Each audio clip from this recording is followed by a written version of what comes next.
സാറിന് കിൻഡറിന് വേണ്ടിയിട്ടുള്ള ഒരു വിഷൻ ഉണ്ടാവുമല്ലോ. So what is your vision for Kinder? Kinder has been established as a institution for women's care. Women's care ആണ് നമ്മുടെ focus. അപ്പോൾ ചേർത്തലയാണ് നമ്മുടെ first institution. Cherthala we have established as a center of excellence for women's care. കൊച്ചിയിലാണ് അടുത്ത focus. കൊച്ചിയിൽ we have started as a multi-specialty hospital. അത് we had to do it because we have taken over existing hospital, so that we had to continue to run as a multi-specialty hospital. When we started, there was no women's care, very little women's care was happening here. Now we are upgrading and we have established or establishing as an excellent center for women's care. അങ്ങനെയാണ് ഇപ്പോൾ കൊച്ചിയിൽ. In the meantime, we also have started Bangalore. And Bangalore is also a women's hospital and it is being established. ഒരു upgrade, one of the best centers you can get it in Kochi. അങ്ങനെയാണ് നമ്മൾ ഇപ്പോൾ renovation കാര്യങ്ങളൊക്കെ ചെയ്തേക്കുന്നത്. അപ്പം അതിനകത്ത് there are more sub areas which we have developed. Labour room ആണെങ്കിൽ we have water birth facilities and we have premium labor rooms are there with a VIP suite and all that. And we have another VIP suite where husband can be with the with birth companion. കേരളത്തിൽ പറയുവാണെങ്കിലും as a hospital probably we would be the first ones to start water birthing centers. Water birthing in a hospital center. Another creative idea was the theme based birthing എന്നുള്ളത്. അല്ല, water birth എന്ന് പറയുമ്പോൾ അപ്പം water ബർത്തിന് നല്ല popularity ഉണ്ട്, അതിന്റെ കൂടെ ഒരുപാട് വറീസും ഉണ്ട്. എന്താണ് ഈ വാട്ടർ ബർത്തിന്റെ വറീസ്? വാട്ടർ ബർത്തിന്റെ മെയിൻ വറി എന്ന് പറയുന്നത് സാധാരണ എല്ലാവരും യൂസ്ഡ് ആയിരിക്കുന്നത് ഒരു normal on the table birthing ടേബിളിൽ ഡെലിവറി ആവാന്നുള്ളതാണ്. അപ്പം സഡൻലി ഈ വെള്ളത്തിലോട്ട് ബേബി ഇറങ്ങി വരുന്നു എന്ന് പറയുമ്പം അതിൻ്റെതായിട്ടുള്ള നാച്ചുറലി ബേബിക്ക് ശ്വാസം മുട്ടോ അങ്ങനത്തെ ഒരുപാട് കൺസേൺസ് ആൾക്കാർക്കുണ്ട്. അപ്പോ നമ്മുടെ അഡ്വാൻറ്റേജ് എന്ന് പറയുന്നത് this is in A hospital setup and we have all the facilities to take care of the mother and the baby.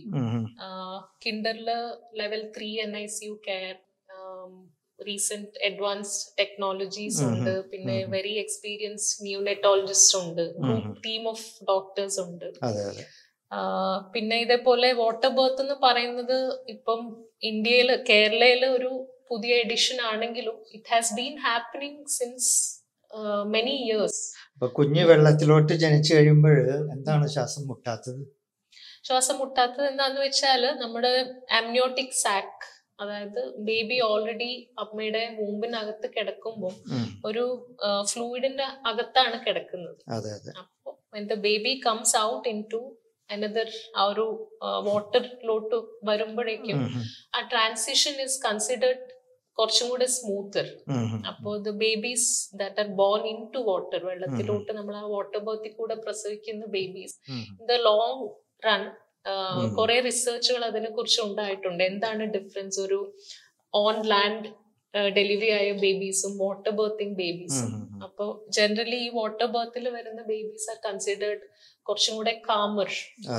അപ്പം അവരുടെ ഒരു ഇനീഷ്യൽ ഫസ്റ്റ് ഫേസ് ഡെലിവറി കഴിഞ്ഞ ഉടനെ നമ്മൾ സാധാരണ കാണുന്നത് ബേബി പുറത്ത് വന്ന ഉടനെ ഭയങ്കര അലറി കരയും. പക്ഷെ വാട്ടർ ബർത്തിൽ കൂടെ വരുന്ന ബേബീസ് ചിലപ്പോ അങ്ങനെ ഒരു കരച്ചില് വേണം എന്നില്ല, പക്ഷെ ദേ വിൽ ബി വെരി അലേർട്ട്.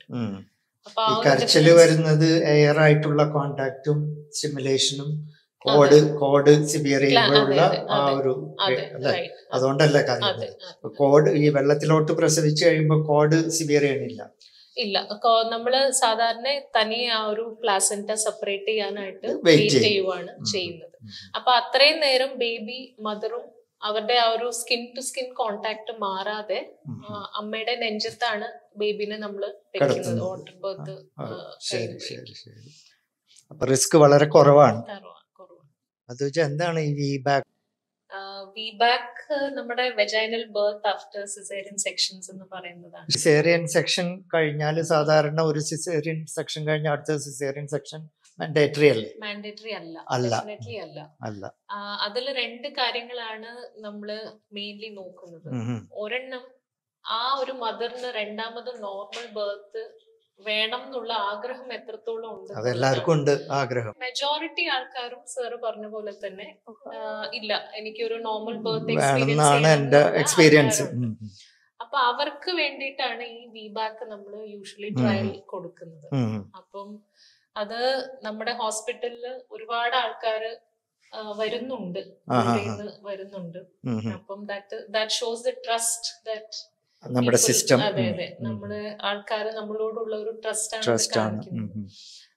കഴിഞ്ഞ മാസം പറയുവാണെങ്കിൽ ദൂരെ ഈവൻ ഫ്രം ട്രിവാൻഡ്രം, കർണാടകപ്പള്ളി ഇവിടുത്തെ സ്ഥലങ്ങളിലും ആൾക്കാർ ഇവിടെ വന്ന് വിബാക്കിന് വേണ്ടി മാത്രം വന്നിട്ടുണ്ട്. വന്ന ആൾക്കാരാണ്. വിബാക്കിന്റെ എന്താണ് റിസ്ക്? ചെയ്യാത്തത് എന്താണ്? ആരും റിസ്ക് എന്ന് പറയുന്നത് സ്കാർ റപ്ചർ, അതായത് ലേബർ പെയിൻ തുടങ്ങി കഴിഞ്ഞാൽ നേരത്തെ ചെയ്ത സിസേറിയന്റെ സ്കാർ ഉണ്ടാവും, അത് ചിലപ്പോൾ റപ്ചർ ആവാൻ സാധ്യതയുണ്ട്. അപ്പൊ ആ സാധ്യത എന്ന് പറയുന്നത് ഒരു 0.5%, അതായത് 200 പേരിൽ ഒരാൾക്കായിരിക്കും ചിലപ്പോൾ ഈ റപ്ചർ വരാനുള്ള സാധ്യത ഉള്ളു. പക്ഷെ അത് നമുക്ക് നെഗ്ലക്ട് ചെയ്യാൻ പറ്റില്ല. അവിടെയാണ് നമ്മുടെ ഹോസ്പിറ്റൽ സെറ്റപ്പ് പോലത്തെ ഒരു സെറ്റപ്പിന്റെ ഇമ്പോർട്ടൻസ് വരുന്നത്. Where 24 hours doctors, staff, anaesthesia, നമുക്കൊരു എമർജൻസി വരുവാണെങ്കിൽ നേരെ തിയേറ്ററിൽ കൊണ്ടുപോകാൻ പറ്റുന്ന ഒരു ഫെസിലിറ്റി ഉണ്ടാവണം. ഇൻ ലേബർ നമ്മള് മദറിനെ മോണിറ്റർ ചെയ്തുകൊണ്ടാണ് ഇത് ചെയ്യുന്നത്, ബേബിനെ മോണിറ്റർ ചെയ്തുകൊണ്ടാണ്. ആൻഡ് ഐഡിയൽ കാൻഡിഡേറ്റ്സ് ഫോർ വിബാക്ക് അത് നമ്മള് എക്സാക്ട്ലി. അപ്പൊ അത് നമ്മള് നമ്മുടെ ഔട്ട് പേഷ്യന്റ് ഡിപ്പാർട്ട്മെന്റിൽ പേഷ്യന്റ് വരുമ്പോ തന്നെയാണ് നമ്മള് അത് സ്ട്രിക്ട് ക്രൈറ്റീരിയ അനുസരിച്ചിട്ടാണ് വിബാക്ക് എല്ലാവർക്കും ഓഫർ ചെയ്യാൻ പറ്റാത്തൊരു. ശരി ശരി. ലൈറ്റ് സ്റ്റിമുലേഷനിൽ വല്ല വ്യത്യാസമുണ്ട് വിബാക്കിനും നോർമൽ ഡെലിവറിക്കും? ഡെഫിനറ്റ്ലി. നമ്മളിപ്പോ നോർമൽ ബർത്ത് വിബാക്ക് ഉള്ള ആൾക്കാർക്ക് നമുക്ക് പെയിൻ ഇൻഡക്ഷൻ എന്ന് പറയുന്നത് പോസിബിൾ അല്ല. അതായത് നമ്മൾ യൂഷ്വലി യൂസ് ചെയ്യുന്ന മെഡിസിൻസ് ഒന്നും യൂസ് ചെയ്യാൻ പറ്റില്ല. അതിന്റെ അർത്ഥം അവര് പെയിൻ സഹിക്കണമെന്നാണ്. Spontaneously naturally they have to get into labour. കുറച്ച് പെയിൻ ഉണ്ടാവും. അതോ പെയിൻ റിലീഫ് വേറെ കൊടുക്കാൻ മാർഗമുണ്ട്? നമുക്ക് പെയിൻ റിലീഫ് എടുക്കാം. അത് വിബാക്ക് ആണെങ്കിലും എടുക്കാം. ഇപ്പം ചെയ്തിട്ടുള്ള എക്സ്പീരിയൻസ് എങ്ങനെയാണ്? How is your experience? Definitely very good experience, because ഒരുപാട് സക്സസ് റേറ്റ് ഉണ്ട് നമ്മുടെ ഹോസ്പിറ്റലിൽ. ഒരുപാട് കോൾസ് വരുന്നുണ്ട്, not only from distant places. നമുക്ക് അടുത്തുനിന്നാണെങ്കിലും വിത്തിൻ കൊച്ചി തന്നെ, എറണാകുളം ഡിസ്ട്രിക്റ്റിൽ തന്നെ നമുക്ക് പല ഹോസ്പിറ്റൽസിൽ നിന്നും പേഷ്യന്റ് വരുന്നുണ്ട്, വിബാക്ക് ചോദിച്ചു വരുന്നുണ്ട്. പിന്നെ ഡോക്ടർ നേരത്തെ പറഞ്ഞ പോലെ selection criteria, not only that patient എത്രത്തോളം മോട്ടിവേറ്റഡ് ആണെന്നുള്ളതാണ്. കാരണം ചിലര് വിബാക്ക് വേണം എന്ന് പറയുമ്പോൾ they are not ready to do anything. നമുക്ക് വിബാക്കിന് ആക്ച്വലി അത്രയും മോട്ടിവേറ്റഡ് ആയിട്ട് വരുന്ന പേഷ്യൻസ് ആണെങ്കിൽ they start exercises from like around 6 months തൊട്ട് തന്നെ എക്സസൈസ് ചെയ്യുക. അതിനായിട്ടുള്ള ഒരു ശ്രമങ്ങൾ, എഫേർട്ട് അത് അവരുടെ സൈഡിൽ നിന്ന് വരണം. ഇപ്പൊ ഡോക്ടർ നേരത്തെ പറഞ്ഞ പോലെ we can not induce pain. നമുക്ക് ഇവരിൽ ഒരുപാട് സ്റ്റിമുലേറ്റ് ചെയ്യാൻ പറ്റത്തില്ല because of the risk of scar rupture. അപ്പം അവര് തനിയെ തന്നെ നാച്ചുറലി പെയിനിലേക്ക് പോകണം. It's something like a natural birth that the patient has to go in. ഇത് മാത്രമല്ല, ഇപ്പം വിബാക്ക് ട്രയൽ കൊടുക്കുന്ന എല്ലാവരും സക്സസ്ഫുൾ ആവണമെന്നില്ല.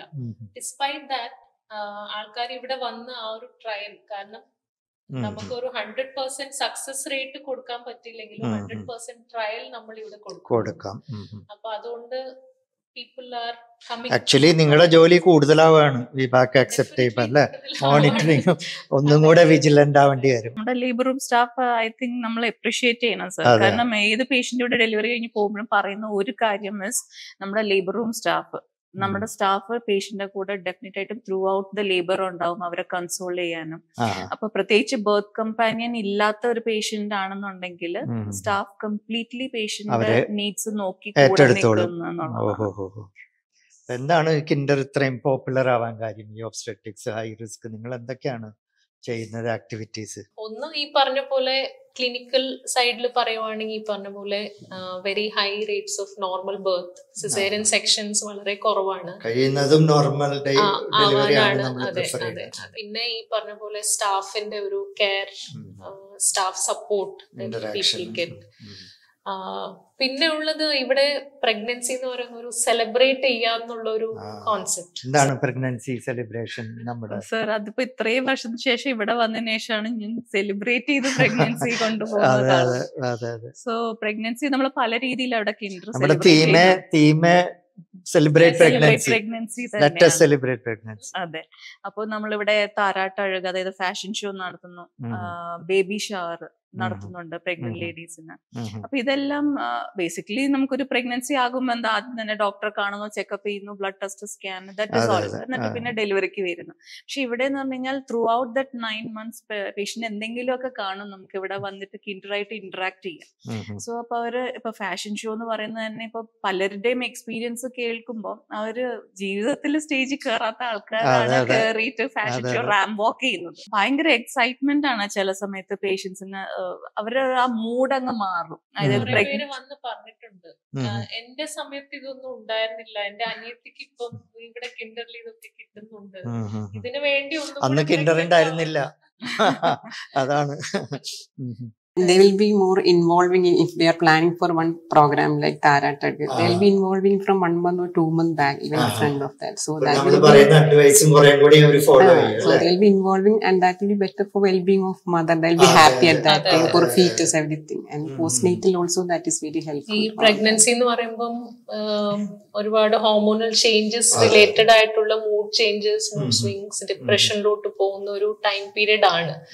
അപ്പോ നോട്ട് ജസ്റ്റ് ഫാമിലി സപ്പോർട്ട്, ഇങ്ങനത്തെ കൊച്ചു കൊച്ചു കാര്യങ്ങൾ where they can enjoy every moment, അത് എനിക്ക് തോന്നുന്നു ഒരുപാട് ഹെൽപ്പ് ചെയ്യുന്നുണ്ട്. ലാസ്റ്റ് ടൈം നമ്മുടെ താരാട്ടഴകിന് ഒരു patient, I don't know if you remember, സ്റ്റേജിൽ കയറിയിട്ട് ഭയങ്കര ഡാൻസ് ആയിരുന്നു. ഞാൻ വിചാരിച്ചു ഒരു പാരഗ്രാഫ്, ഒരു ഇത് കഴിയുമ്പോൾ she will stop. She was actually thalassemia patient, severe anemia. അത് വിത്ത് കാലിലൊക്കെ നല്ല നീരാ കുട്ടിയുടെ. I don't know how she throughout and the she song, performed very well. She is actually a teacher. She dances. Dance very well. She teaches dancing also, and she was really happy. Adu കഴിഞ്ഞ next week she delivered. That's because she got into the mood. അതാണ് താരാട്ടഴകിന്റെ ഒരു attraction. Everybody got into that mood. അതേപോലെ cake mixing നമ്മൾ ചെയ്തു. അതെന്തായിരുന്നു അതിന്റെ ഒരു feedback? അതിന്റെ ഫീഡ്ബാക്കും വാസ് അബ്സല്യൂട്ട്ലി എന്താ, ഹാപ്പിനെസ് ഇൻ ദ പേഷ്യന്റ്, അതാണ് പറയേണ്ടത്. they were like എന്താണ് ചെയ്യാൻ പോണെന്ന് അറിയാതെ പലരും വന്നത്. പക്ഷെ അവിടെ ചെന്ന് ഇത്രയും ഒരു നീളത്തിൽ ഇങ്ങനെ ഒരു കുറെ ഫ്രൂട്ട്സും നട്ട്സും ഒക്കെ മിക്സ് ചെയ്യുക, എല്ലാരും കൂടെ ഇങ്ങനെ മിക്സ് ചെയ്യുക. ഐ മീൻ കണ്ടെന്ന് ഞങ്ങൾ അവസാനം എലഗന്റ് ഷോ അല്ലേ അത്? If I remember it was an elegant show. Even baby shower പറയുവാണെങ്കിൽ ഡ്യൂ ടു മെനി റീസൺസ് ഒരു ഫാമിലിയിൽ അവർക്ക് ഇത് സെലിബ്രേറ്റ് ചെയ്യാൻ പറ്റാത്ത ആൾക്കാരായിരിക്കും. അതെ. അപ്പൊ അവർക്ക് ഇവിടെ അങ്ങനത്തെ ഒരു ബേബി ഷവർ കിട്ടുമ്പോൾ ഭയങ്കര ഇമോഷണൽ ആയ ആൾക്കാർ. It is giving us results. Results എന്ന് പറഞ്ഞാൽ ബിസിനസ് അല്ല, results. Patient happiness is A results. High risk deliveries എങ്ങനെയാണ് നമ്മൾ ഹാൻഡിൽ ചെയ്യുന്നത്? നമ്മൾ കൂടുതൽ ഫോക്കസ് ചെയ്യുന്ന ഒരു മേഖലയാണ് ഹൈ റിസ്ക് പ്രഗ്നൻസി. നേരത്തെ എന്തെങ്കിലും കോംപ്ലിക്കേഷൻ ഉള്ള ഒരു പേഷ്യന്റ് പ്രഗ്നൻസി ആകുമ്പോൾ they will be categorised high risk pregnancy. അല്ലെങ്കിൽ ആസ് പ്രഗ്നൻസി മുന്നോട്ട് പോകുമ്പോഴായിരിക്കും അവർ ഹൈ റിസ്ക് ആണ് ഏത് രീതിയിൽ. For example diabetes in pregnancy, like hypertension in pregnancy, even multiple pregnancy and fetal growth restriction, കുഞ്ഞിന്റെ വളർച്ചക്കുറവ്, ഇങ്ങനെയുള്ള കോംപ്ലിക്കേഷൻസ് പ്രഗ്നൻസി അഡ്വാൻസ് ചെയ്യുമ്പോഴായിരിക്കും നമ്മൾ കണ്ടുപിടിക്കുന്നത്. അപ്പൊ അങ്ങനെയുള്ള പേഷ്യൻസിനെ സെലക്ട് ചെയ്ത് അവർക്ക് പ്രോപ്പറായിട്ട് ആന്റിനേറ്റൽ ക്ലാസ്സസ് കൊടുത്ത് എന്തൊക്കെ കാര്യങ്ങളാണ് ഇങ്ങനൊരു ഹൈ റിസ്ക് പ്രഗ്നൻസി വരുമ്പോൾ ഫോർ ഡയബറ്റിസ് എന്തിനാ ഷുഗർ കൺട്രോൾ ചെയ്യുന്നത്, ചെയ്തില്ലെങ്കിൽ എന്തൊക്കെ കോംപ്ലിക്കേഷൻസ് ഫോർ മദർ ആൻഡ് കുഞ്ഞ്, ഡ്യൂറിങ് ഡെലിവറി എന്തൊക്കെ കോംപ്ലിക്കേഷൻസ് ഉണ്ടാകാം, ഹൈപ്പർ ടെൻഷൻ ആണെങ്കിലും കുഞ്ഞിന് വളർച്ചക്കുറവ് വരാം, മറുപിള്ള വിട്ടുപോകും, അങ്ങനെയുള്ള കുറെ കാര്യങ്ങൾ പേഷ്യൻസിന് കൺവിൻസ് ചെയ്യാം. then only they will strictly following all these orders.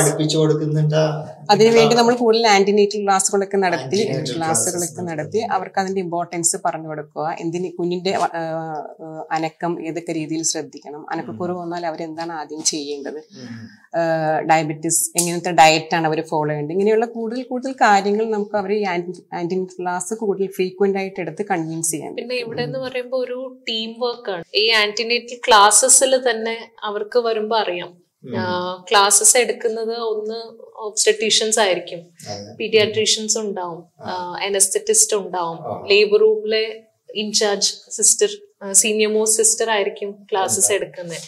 പിന്നെ ലാക്ടേഷൻ കൺസൾട്ടന്റ് ഉണ്ട്, ഡയറ്റീഷ്യൻ, ഫിസിയോതെറപ്പിസ്റ്റ്.